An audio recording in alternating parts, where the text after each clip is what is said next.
During a live stream, my socialite daughter-in-law threw hot soup at me just to entertain her followers. Her family laughed and said, "Relax, it's just a joke." 2 minutes later, my millionaire son broke down the door, adjusted his suit, and said 3 words that made her beg for forgiveness. "I'm glad to have you here. Follow my story until the end and comment with the city you're watching from, so I can see how far my story has traveled. My name is Alice, and I am 68 years old. I never thought that at my age I would be sitting on the floor of my own kitchen, with tomato soup dripping down my white blouse, while my daughter-in-law Noelle laughed in front of a camera as if she had just told the funniest joke in the world. "Oops, how clumsy I am," Noelle shouted towards her phone, where thousands of people were watching her live. "Look what I did to my little mother-in-law." The hot liquid had splashed onto my left arm, leaving a red mark that stung like fire. But the physical pain was nothing compared to the humiliation I felt listening to the laughter coming from the screen. The comments kept appearing one after another. "Ha ha, poor lady. Noelle, you're awful. More content like this." I remained motionless, feeling the soup cool on my clothes while Noelle continued her performance. Her eyes shone with a satisfaction that chilled my blood. This had not been an accident. "Don't worry about her," Noelle continued, gesturing towards me as if I were part of the furniture. "Alice is super strong, aren't you, mother-in-law? Besides, it was just tomato soup, not sulfuric acid." The laughter of my other relatives resonated from the living room. My sister Rose, my brother-in-law Charles, even my own niece Mary applauded, as if they had just witnessed a play. For months, they had all been coming on Sundays to be part of Noelle's show, where I had been converted into the comedic character without my consent. "Relax, Aunt Alice," Mary yelled from the sofa. "It's just a joke. Noelle does this to entertain us." Rose peered into the kitchen with a smile that didn't reach her eyes. "Alice, don't be so dramatic," she said. "You know Noelle loves you very much. She's just being creative. Creative." That word pierced me like a dagger. For the last 8 months, ever since Noelle had converted my house in New York into her personal recording studio, my life had become an endless series of creative jokes that always ended with me as the target of the laughter. I got up slowly, feeling my knees protest. At my 68 years of age, getting up from the floor was not as easy as it used to be. Noelle didn't even look at me. She was too busy reading the comments that were coming in. 500 new followers in the last 5 minutes, she announced triumphantly. "This is incredible. Alice, you are my good luck charm." A good luck charm. As if I were an object, not a person. As if my 68 years of life, of raising Michael, of working day and night to give him everything he needed, had been reduced to being the entertainment for a 26-year-old girl who had entered my family just 3 years ago. As I walked towards the sink to clean myself, I heard Noelle telling her followers about our so-fun family dynamic. She described how I was super funny without trying, and how crazy things always happened when she broadcast from home. What she didn't tell them was how she had converted my home into her personal set, how she had moved my furniture for better lighting, how she had prohibited me from cooking my favorite American meals, like turkey and mashed potatoes, because they didn't look good on camera. How she had convinced me to wear certain clothes because they matched the aesthetic of her channel better. She also didn't mention how she had gradually been distancing Michael from me. First, it was subtle comments. "Your mother is so tired lately, we better not bother her." Then they became more direct. "Alice needs her space, Michael. She's old. Let her live her life." Michael worked so much that he barely came home. His consulting firm kept him traveling constantly, and when he returned, Noelle made sure our conversations were brief and superficial. "We don't want to bore Michael with domestic problems," she would tell me with that fake smile she had perfected. But what hurt the most was the silence. my own silence. I had raised Michael to be respectful of women, to value family, to protect those he loved. How could I tell him that his wife was turning me into a circus act? How could I break his marital happiness with my complaints? So I kept quiet. I smiled when they asked me to appear in the broadcasts. I nodded when Noelle suggested I wear funnier aprons for the recording gigs. I endured it when she made me the comic relief for her Instagram stories. Until today. Until the hot soup burned not only my skin, but also the last bit of my dignity. As I dried my hands with a towel that was also stained with soup, I looked up at the mirror hanging over the sink. The woman looking back at me had disheveled grey hair, red tomato stains on her cheeks, and something in her eyes that I hadn't seen in months. It was determination, and for the first time in a long time, I wasn't afraid of what would come next. That night, after everyone left and Noelle went upstairs to edit her video, I sat in my favourite rocking chair with a cup of chamomile tea. The burn on my arm still hurt, but it was a minor pain compared to the one I had been carrying in my chest for months. As I rocked gently, my mind travelled to the day I met Noelle. Michael had come home beaming, with that smile I hadn't seen on him since he was a child. "Mom, I want to introduce you to someone very special," he had told me, taking my hand with that tenderness that always melted my heart. Noelle had entered my living room like a gust of fresh air. She was beautiful, no doubt. Brown hair that cascaded over her shoulders, green eyes that sparkled with intelligence, and that musical laugh that filled any room. She wore an elegant, but not ostentatious navy blue dress, and when she greeted me, she did so with a warmth that immediately made me think, this is the woman who will make my son happy. "Mrs. Alice," she had said, taking my hands in hers, "Michael has told me so much about you. He says you are the strongest and wisest woman he knows." At that moment, I had felt my heart expand. After years of worrying about Michael finding someone who would value him, that person had finally arrived. The first few months were like a dream. Noelle would come for dinner every Sunday, help me in the kitchen, and ask me about the family recipes I had inherited from my mother. She even asked me to teach her how to make the apple pie that Michael loved so much.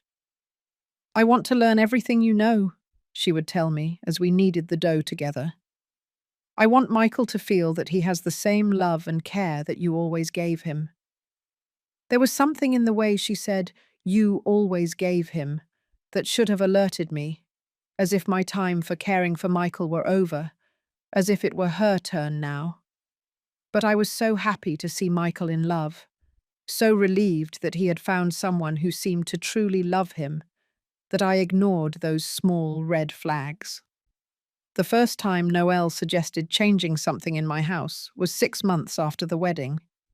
Michael and she had temporarily moved in with me while they looked for their own place. But every week there was a new excuse. The apartment they liked was already rented. Prices had gone up. They needed more time to save. "Alice," Noelle had told me one afternoon while I was watering my plants in the garden, "don't you think this living room would look amazing with better lighting? I've been watching some decorating shows, and I think we could work wonders here."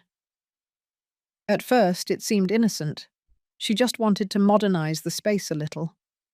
She changed the heavy curtains that my late husband had chosen for lighter ones. She moved some furniture to create better flow. She replaced my family photographs with plants and more contemporary decorative objects. "Personal photos can be distracting when I have work visits," she explained, when I asked where the photo of Michael graduating from college was. "But they are stored very safely in my closet." Work. That was another gradual change. Noelle had started her YouTube channel as a hobby, sharing recipes and beauty tips. But little by little, my house had become her main office. "The natural light here is perfect," she would tell me when she installed her recording equipment in my dining room. "And besides, isn't it nice that we share this space? We're like mother and daughter. Mother and daughter. Those words had filled me with warmth the first time I heard them. I had never had a daughter, and the idea of Noelle seeing me that way had deeply moved me. But I gradually realized that to Noelle, mother and daughter meant something very different than it did to me. For her, I was the mother who did the chores while she built her career, the mother who cooked for her guests while she recorded content, the mother who remained quiet and smiling while she became the center of attention. The most subtle but devastating change had been how she began to manage my relationship with Michael. At first, there were small interruptions. If Michael and I were talking, she would appear with some urgency. If he called me on the phone, she would take the receiver to greet him too and end up monopolizing the conversation. "Your mother looks so tired lately," I heard her tell Michael one night. "Maybe you should let her rest more instead of bothering her with work problems." Work problems. That was what she had begun to call our conversations, as if my interest in my son's life were a burden to him. Gradually, Michael began to visit me less. His calls became more sporadic. When he came home, Noelle made sure we were always accompanied, never alone. There was always something urgent she needed to discuss with him, some work problem or some plan they had made together. "We're a team now, Alice," she had explained when I finally mustered the courage to ask her why Michael and I weren't talking like before. "Marriages need privacy to function. I'm sure you understand that." And I had understood, or at least I had convinced myself that I understood. After all, I didn't want to be the intrusive mother-in-law that they made fun of so much on TV comedies. But now, sitting in my rocking chair with my arms still burning, I realized that I had misunderstood everything. Noelle hadn't been protecting her marriage. She had been building a wall between Michael and me, brick by brick, smile by smile, until my own son had become a stranger in the house where I raised him. And the most painful thing of all was that she had succeeded without him realizing it. To Michael, Noelle was still the perfect wife who took care of his elderly mother. He didn't see the cameras recording every intimate moment of my life. He didn't know that my cooking had been criticized live in front of thousands of strangers. He had no idea that my pain had become entertainment. As I finished my tea, I made a decision that would change everything. I was going to start documenting every moment, every humiliation, every small cruelty. If Noelle wanted to play with cameras, she was going to discover that two could play that same game. Only this time, I would control the narrative. 3 days had passed since the soup incident. 3 days in which Noelle had been particularly animated because her video had reached more than 50,000 views. 3 days in which I had carried that burn on my arm as a constant reminder of how far my humiliation had gone. It was Tuesday afternoon when I heard the sound of an unfamiliar engine in my driveway. From the kitchen window, I saw a black BMW parking right behind Noelle's red car. My heart sped up when I recognized the figure who got out of the vehicle. Michael. But there was something different about him. His posture was straighter, more confident. He was wearing a suit I had never seen on him before. Dark grey, perfectly tailored, with a navy blue tie that gave him an air of authority that surprised me. Even from a distance, I could see that something had changed in my son. Noelle was in the living room setting up for another live broadcast. She had moved the furniture again, this time creating what she called an intimate corner, where she planned to have a question and answer session with her followers. She had asked me to stay out of the frame for the next 2 hours. "Today I'm going to talk about more serious topics," she had explained that morning. "About marriage, about family, about how to maintain harmony in the home. I don't need distractions." Distractions. That was me now in my own house. The sound of the front door opening startled me. Michael never arrived unannounced. He always called first. He always coordinated with Noelle to make sure it was a good time. "Michael?" I heard Noelle's surprised voice from the living room. What are you doing here? You didn't tell me you were coming. I quietly moved towards the kitchen entrance, from where I could see part of the living room. Michael was standing on the threshold, observing the chaos of recording equipment, lights, and cables that had converted our home into a makeshift television studio. I didn't know I needed permission to visit the house where I grew up, Michael replied with a calmness that chilled my blood. His voice sounded different, colder, more controlled. Noelle let out a nervous laugh as she quickly began to disconnect her camera. No, of course you don't need permission, honey. It's just that I was about to do a broadcast and… Where is my mother? The words cut the air like a knife. Michael had not asked how Noelle was, had not given explanations for his unexpected arrival, had not shown the slightest interest in his wife's activities. He had only asked for me. She's in the kitchen, I think, Noelle stammered. Why? Michael walked toward where I was, his steps resonating with a determination that was completely new to me. When our eyes met, I saw something in his gaze that made me tremble. It wasn't anger. It was something much deeper and more dangerous. It was knowledge. Hello, Mum, he said, approaching to give me a hug that lasted longer than usual. When he separated, his eyes immediately fixed on my arm, where the reddish mark of the burn was still visible. What is that? My throat closed up. For 3 days I had rehearsed this conversation in my mind, but now that Michael was here, in front of me, I couldn't find the words. It was a small accident, I managed to whisper. What kind of accident? Noelle appeared behind him, with that bright smile she used for the cameras. Oh, that! It was so silly, Michael. I was making soup, and the pot slipped. Your mother was just in the wrong place at the wrong time. But you know how she is, so strong that she didn't even complain. Michael kept his eyes fixed on me while Noelle spoke. He didn't believe a word. Were you recording when it happened? He asked, without turning to look at his wife. The silence that followed was deafening. I could see Noelle struggling to find an answer that wouldn't incriminate her. Well, yes, I was live, but… And what happened to that video? Michael, I don't understand why… What happened to the video, Noelle? Michael's voice had dropped to a whisper, but there was something in his tone that made even me shiver. Noelle took a step back.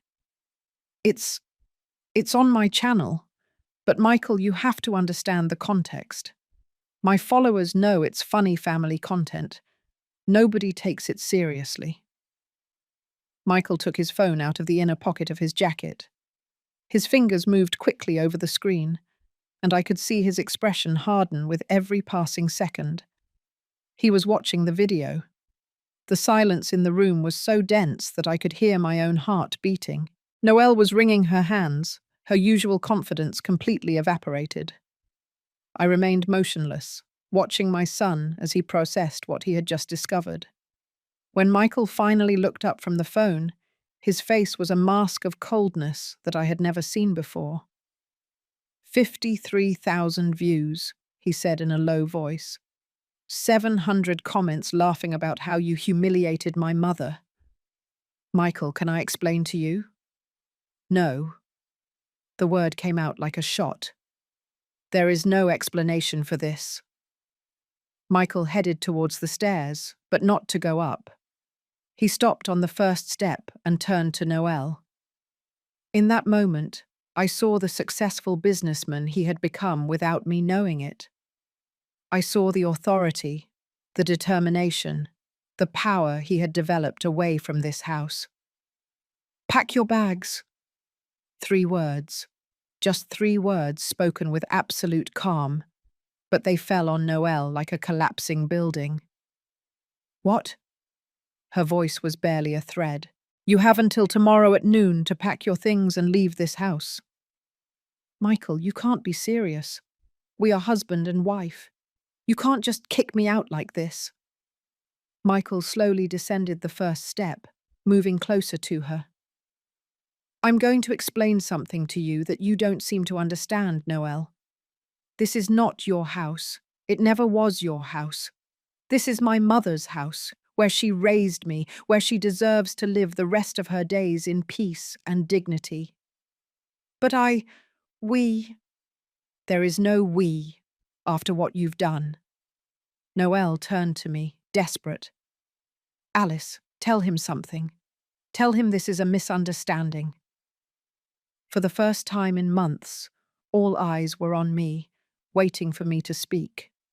Michael, with his eyes full of fierce determination. Noelle, with her transparent desperation. And me, with 68 years of life and 3 days of a burn that constantly reminded me of my place in someone else's show. I took a deep breath and found my voice.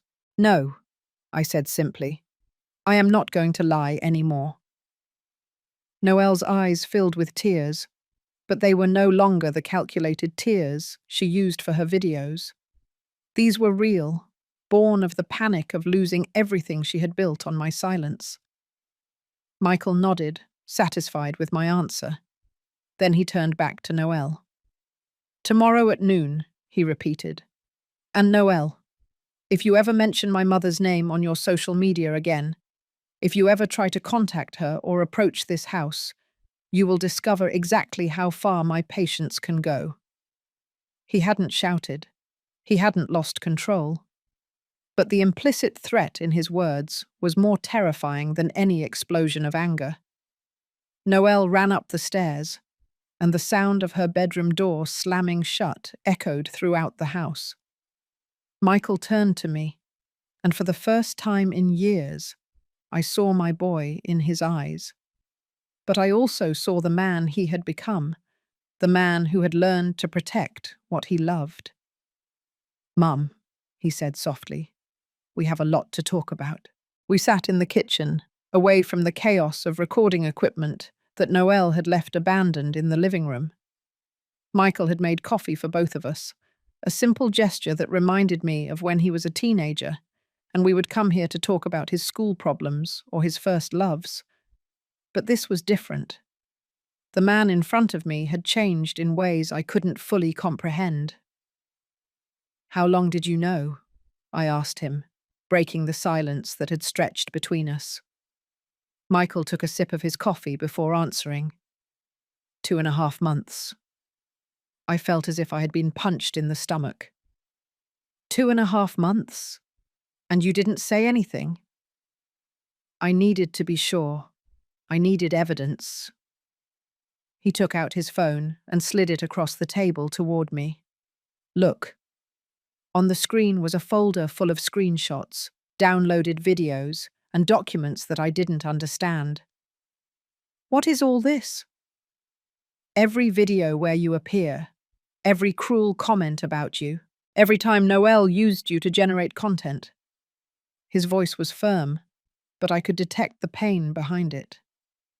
A friend of mine sent me the first video 2 months ago. She thought I knew what was going on. A friend? Sandra Martin. Do you remember her? She worked at my first company.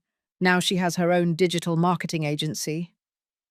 Michael paused, running a hand through his hair in a gesture I recognized from when he was a nervous child.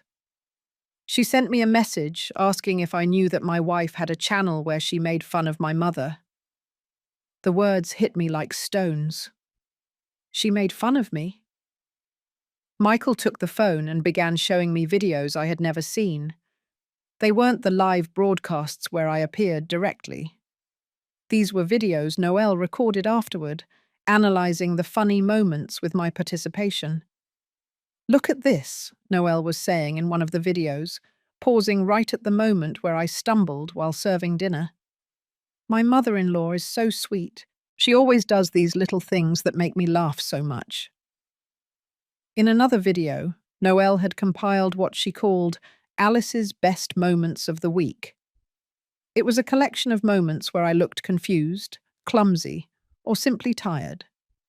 Each clip was accompanied by comic music and comments from Noelle that, although they sounded affectionate on the surface, clearly presented me as a ridiculous figure. She has more than 30 videos like that, Michael told me softly, some with hundreds of thousands of views. I felt nauseous. And the people? What are people saying? Michael hesitated before answering. Some comments are cruel, others are condescending as if you were a funny pet. Very few defending you. I leaned against the back of my chair, feeling as if the world had suddenly become smaller. Why didn't you tell me you knew sooner? Because I needed to understand the whole situation before acting.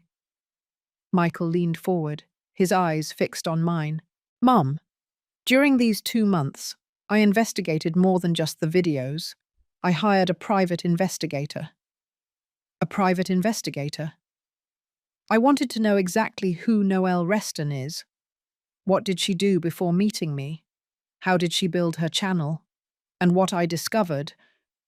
Michael shook his head. It's worse than I imagined. He opened a different folder on his phone and showed me documents that looked official. Noelle has done this before. Before meeting me, she lived with a 65-year-old man named Robert Harris. He had a modest pension, but a nice house in Miami. She lived with him for a year and a half. She also had a YouTube channel then, though smaller. Robert appeared in her videos as the sweetest adoptive grandpa in the world. Michael paused. Until Robert realized that she was stealing money from his bank account. I felt like the room was spinning. Stealing? Small amounts at first. $20 here, $50 there. Later, larger amounts. When Robert confronted her, she disappeared one night, also taking his family jewelry.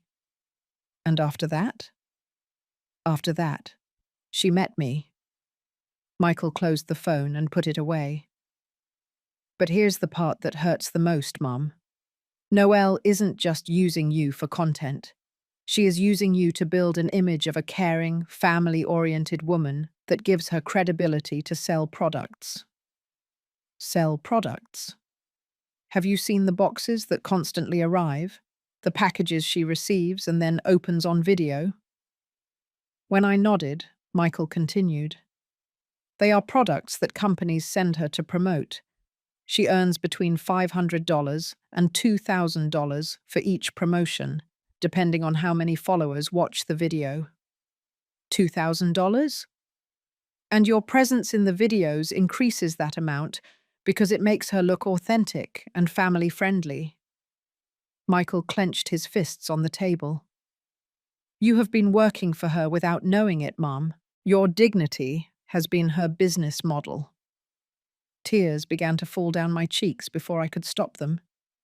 All these months, while I thought I was being a good mother-in-law, that I was helping to maintain family peace, I had been exploited in the most calculated way possible.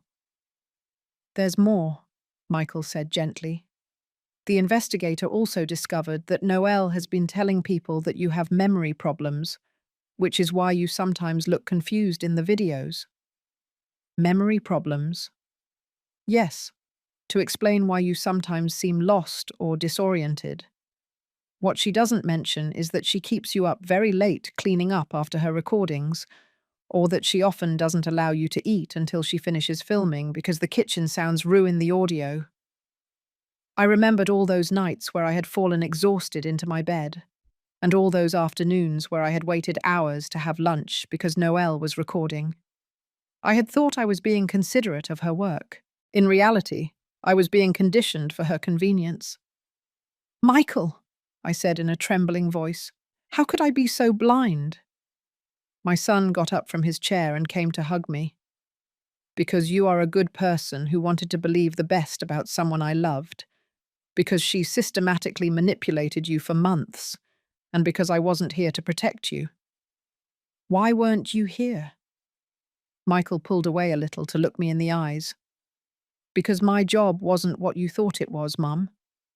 What do you mean? For the last 3 years, I haven't been working for a consulting firm. I have been building my own company. Michael took a deep breath. A financial technology company that I just sold for $85 million. The world stopped. 85 million? The deal closed last week. That's why I haven't been coming home so much. Not because I didn't want to see you, but because I was working day and night to secure our future. Michael took my hands. Our future, Mum. Yours and mine. Noelle knows. Noelle doesn't know anything, and she's not going to know anything. Michael's voice hardened, because Noelle is no longer part of our lives. Upstairs, we could hear Noelle moving around the room, probably packing. The sound filled me with a satisfaction I hadn't felt in months. What's going to happen now? I asked. Michael smiled, and for the first time in a long time, it was a smile that reached his eyes. Now, Mum, you are going to discover what it feels like to be treated like the queen you have always been. At 10 o'clock in the morning the next day, Noelle came down the stairs, dragging 2 large suitcases and a backpack. She had been awake all night. I could hear her steps on the floor above, her desperate phone calls, and at some point, what clearly sounded like crying. Michael was sitting in the living room working on his laptop as if it were a completely normal day. He had slept in his old room and had gotten up early to make coffee and prepare breakfast for me.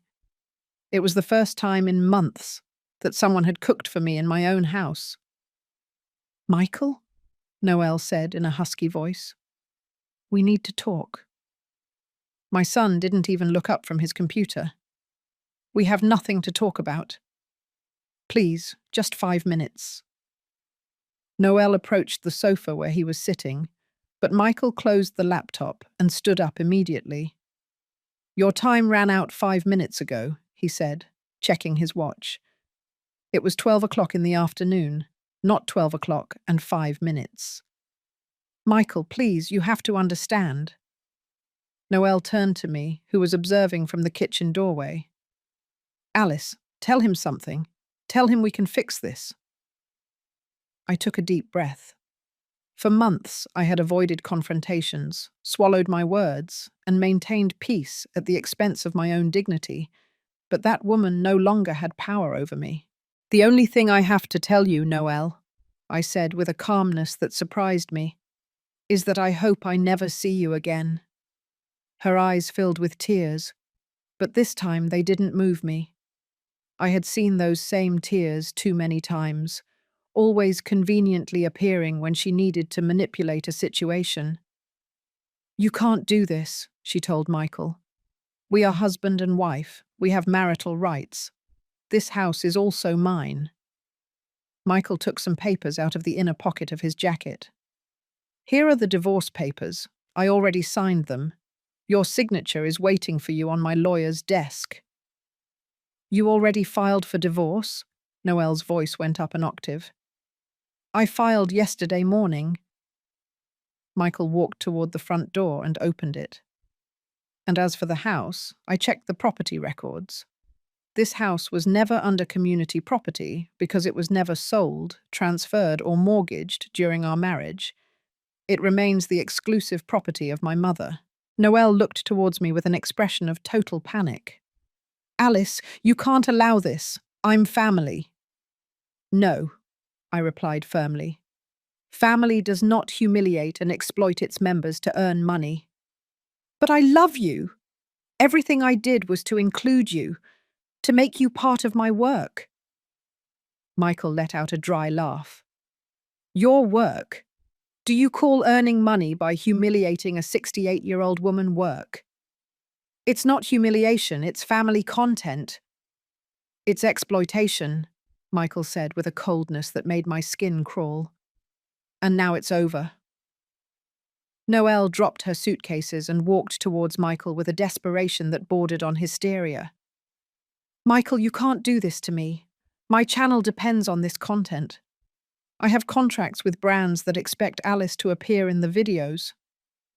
Those contracts are going to have to be cancelled. But they are going to sue me. They are going to ask me to return the money they already paid me. Michael shrugged. That's your problem. You have no idea how much money I'm talking about. I have commitments for more than $20,000 in the next 2 months. You should have thought about that before turning my mother into your unpaid employee. Noelle turned to me one last time, and this time I could see that she had abandoned all pretense of affection or manipulation. Her true colors were finally coming to the surface. "This is your fault," she screamed at me. "You put ideas in his head. You convinced him I was bad." "I didn't have to convince him of anything," I replied calmly. "Your own behavior spoke for itself." "But you were happy. You liked being in the videos. You always smiled." "I smiled because I thought I was being a good mother-in-law. I didn't know you were using me to earn money." Noelle was silent for a moment, and I could see the wheels turning in her head. Then she completely changed tactics. "Michael," she said with a suddenly sweet voice, "I know you're upset, but you can't throw 3 years of marriage away like this. We can go to marriage counseling. I can change my content. I can—" "No." Michael approached her until he was barely a few inches away. "Do you know what hurt me the most when I saw those videos? It wasn't just that you were humiliating my mother. It was realizing that you never loved me." "That's not true." "If you had loved me, you would have loved the woman who raised me. If you had loved me, you would have respected what is important to me. If you had loved me, you never would have been capable of hurting the person who matters most to me in this world." Noelle's tears were real now, but it was too late. Michael continued. "Instead, you saw an opportunity. You saw an older, gentle woman who wouldn't fight back, and you decided to turn her into your product.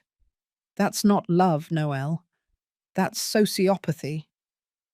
"Please," Noelle whispered, "give me a chance to fix this." "You already had your chance. You had it every day for the last 8 months, and every day you chose to humiliate my mother a little more." Michael picked up Noelle's suitcases and placed them outside on the porch. "You have 5 minutes to grab what you need and leave. If you are not off this property in 5 minutes, I'm calling the police." "The police? Michael, you can't be serious." 4 minutes and 50 seconds.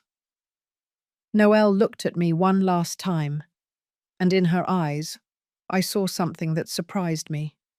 Pure hatred. Not regret, not sadness for what she had lost, but resentment towards me for ruining her business. "This won't be the end of it," she told me. "I'm going to tell my side of the story. I'm going to tell everyone how I was treated." Michael smiled, but it wasn't a pleasant smile. "Go ahead. Tell your version. In the meantime, I'm going to upload all the videos I downloaded from your channel to a public folder where anyone can see them, with timestamps and your followers' comments included." The color drained from Noelle's face. "I'm also going to share the private investigator's reports about your history with Robert Harris in Miami, including the photographs of the jewelry you stole from him." "No, you can't do that." "I can and I will if you try to damage my mother's reputation in any way." Michael checked his watch again. 3 minutes. Noelle ran toward the stairs, but Michael stopped her. "What you need is in these suitcases. You are not going back up to my house." "But my recording equipment—" "You can pick it up on Saturday between 2 o'clock and 4 o'clock in the afternoon. I will be present during the entire collection." Noelle grabbed her suitcases from the porch and headed towards her car. Before getting in, she turned one last time. "I hope you're happy together," she screamed. "A 30-year-old son who needs to live with his mummy and an old woman who can't live without attention." Michael didn't even blink. 1 minute and 30 seconds. And Noelle got into her car and started the engine with such force that the tires screeched against the pavement. We watched her drive away down the street until she completely disappeared from our sight. Michael closed the front door and turned to me with a smile I hadn't seen in years. "Welcome back to your own home, Mum." For the first time in 8 months, the silence in my home was perfect. 6 months later, I am sitting in my backyard, enjoying my morning coffee. The sun filters through the leaves of the oak tree I planted when Michael was little, creating patterns of light that dance on the pages of the book I am reading. It is a luxury I had forgotten. Reading for pleasure, without worrying about whether someone is recording me or whether my expression looks interesting enough for a camera. The house is silent, but it is a beautiful silence. There is no buzzing recording equipment. There are no artificial lights shining. There are no fake voices talking to an invisible audience. It is just my home as it was before, as it should always have been. Michael moved back in with me 2 weeks after the divorce. At first, I protested, telling him that he didn't need to sacrifice his independence for me, but he explained that he wanted to be here, that he had missed our late-night conversations and our shared breakfasts. Plus, he had told me with that mischievous smile he kept from when he was a child. Now that I have $85 million, I can work from anywhere I want, and where better than in the house where I was happiest? With that money, Michael had transformed the basement into a modern office from where he managed his new investments. He had also renovated my bathroom, installing a jacuzzi tub for my aching joints, and had modernized the kitchen with appliances that made me feel like a professional chef. But the most important thing that had changed was my sense of dignity. Noelle had tried to fulfill her threat to tell her side of the story. A week after leaving, she had uploaded a tearful video to her channel talking about toxic families and manipulative mothers-in-law who couldn't accept that their children grew up. Michael had kept his promise. Within hours, he had published a compilation of all the videos where I appeared, along with screenshots of the cruelest comments and a summary of the private investigator's report on Noelle's past. The reaction was immediate and devastating for her. Her own followers began to criticize her, many saying that they had started following her channel precisely because they liked how she treated her adorable mother-in-law. Discovering that this family dynamic had been false and exploitative made them feel cheated. She lost more than 40,000 followers in a week. Her advertising contracts were cancelled. 3 brands asked her to return the money they had already paid her for future promotions that she could no longer fulfill. The video where she tried to defend herself received more dislikes than likes, and the comments were full of people sharing their own experiences with abusive family members. Many said that seeing my situation had helped them recognize similar patterns in their own lives. Eventually, Noelle deleted her channel completely. Michael had hired an investigator to follow her for the first few weeks after the divorce, not to harass her, but to ensure that she did not try to return or cause problems. We discovered that she had moved back to Miami, where she was apparently living with her sister and working in a beauty salon. "She is where she belongs," Michael had said when we received the last report. "Away from us and without a platform to hurt more people." What had surprised me most in these months was rediscovering who I was without the constant pressure of being recorded and judged. I had returned to cooking my favorite recipes without worrying about whether they looked photogenic. I had started painting watercolors, something I hadn't done since Michael was little. I had started reading the books I had wanted to read for years but had never had time to enjoy. I had also recovered my relationships. My sister Rose had come to visit me 3 weeks after Noelle left. At first, it was an awkward conversation. "Alice," she had told me, "I'm so sorry I didn't see what was happening." "We all saw what we wanted to see," I had replied. "Noelle was very good at what she did." "But I'm your sister. I should have noticed you weren't happy." I had taken her hand and told her the truth. "Rose, I myself didn't realize I wasn't happy. I thought I was being a good mother-in-law. I thought I was adapting to modern times. Now Rose comes to visit me every Friday, not to be part of any show, but to talk as sisters, as friends, as the women we were before our lives became complicated with cameras and audiences. Michael and I had developed new routines that filled me with happiness. Every morning we had breakfast together while he told me about his work projects, and I talked to him about my books or my paintings. On Sundays, we cooked together, preparing elaborate meals that we enjoyed without rush, without interruptions, without anyone documenting every moment. "You know what I like most about this?" Michael had told me one Sunday while we made biscuits and gravy together. "That I can have you all to myself, without audiences, without a performance, without anyone else trying to steal your attention." Those words had reached my heart because they expressed something I had felt but hadn't been able to articulate. During those months with Noel, I had not only lost my privacy and my dignity, I had lost real intimacy with my family. One October afternoon, while tidying my closet, I found the white blouse I had been wearing the day of the soup incident. It had been stored at the back of the closet, still with a faint stain that had never completely come out. I held it in my hands for a moment, remembering how I had felt that day. Humiliated, invisible, turned into entertainment for strangers. Then I carefully folded it and put it in a bag to donate. Not because I wanted to get rid of the memory, but because that memory no longer defined me. It was part of my story, but it wasn't the end of my story. That same night, Michael and I were watching a movie in the living room when my phone rang. It was a number I didn't recognize. "Alice?" The voice was that of a young woman, nervous. "My name is Patricia. I saw the videos of what happened to you with your daughter-in-law."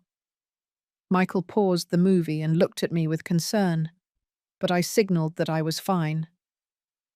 "How can I help you, Patricia?" "I think my sister-in-law is doing something similar to me. She has me living in her house and records me all the time for her social media. At first, I thought it was normal, but after seeing your situation, I don't know what to do." I talked with Patricia for almost an hour that night. I gave her the number for Michael's lawyer. I suggested resources for women in situations of abuse. And more importantly, I assured her that she wasn't crazy, that what she was experiencing was not normal or acceptable. "You were very brave," she told me before hanging up. "I didn't feel brave," I replied honestly. "But sometimes bravery isn't about feeling strong. Sometimes it's simply deciding that you deserve something better." After that call, I received many more. Women of all ages who had seen my story and recognized similar patterns in their own lives. Some were daughters-in-law abused by mothers-in-law. Others were mothers-in-law exploited by daughters-in-law. Some were adult daughters being manipulated by narcissistic parents.